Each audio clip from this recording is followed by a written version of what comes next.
ដើមទ្រូងត្រលុកត្រលុនរបស់តារាកំ pl ែងភេទទី3 Pancake បែកធ្លាយស៊ីលីកូតអាចបង្កជាមហារីកធ្លាប់តែឃើញតារាកំ pl ែង Pancake បង្ហាញដើមទ្រូងត្រលុកត្រលុនយ៉ាងស្រស់ស្អាតឲ្យមហាជនបានឃើញតែពេលនេះដើមទ្រូងនោះកំពុងមានបញ្ហាអាចបង្កជាមហារីក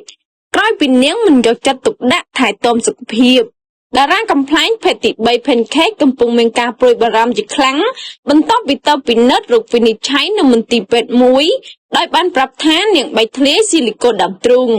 Pancake ថែមទាំងបានរៀបរាប់ថារយៈពេលប៉ុន្មានឆ្នាំចុងក្រោយនេះគិតតែពីការងារទោះក្តៅរងាក៏មិនហ៊ានសម្រាកព្រោះតែកាតព្វកិច្ចប៉ុន្តែភ្លេចថែទាំសុខភាពខ្លួនឯងរហូតដល់រយៈពេលចុងក្រោយនេះក៏ចាប់ផ្ដើមមានអាការៈមិនស្រួលខ្លួនពីមួយថ្ងៃទៅមួយថ្ងៃក៏បានទៅឆែកមើលសុខភាពក៏ឃើញថាមានបញ្ហាទាក់ទងជាមួយនឹងស៊ីលីកូតដើមទ្រូងបែកក្រោយតាមដានសុខភាពលោកគ្រូពេទ្យបានបញ្ជាក់ថា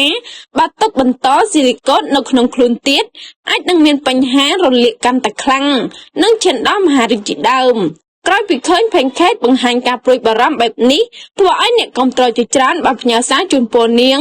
ព្រមទាំងជំរុញឲ្យនាងប្រញាប់ទៅវះកាត់ចេញ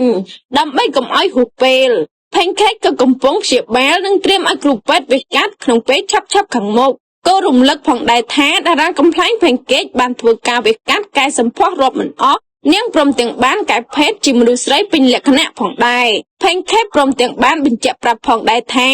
នាងចេញសារខាងលើគឺដើម្បីដាស់តឿនចង់ឲ្យបងប្អូនទាំងអស់គ្នាកុំគិតតែពីរឿងការងារត្រូវគិតគូរពីសុខភាពផងដែរ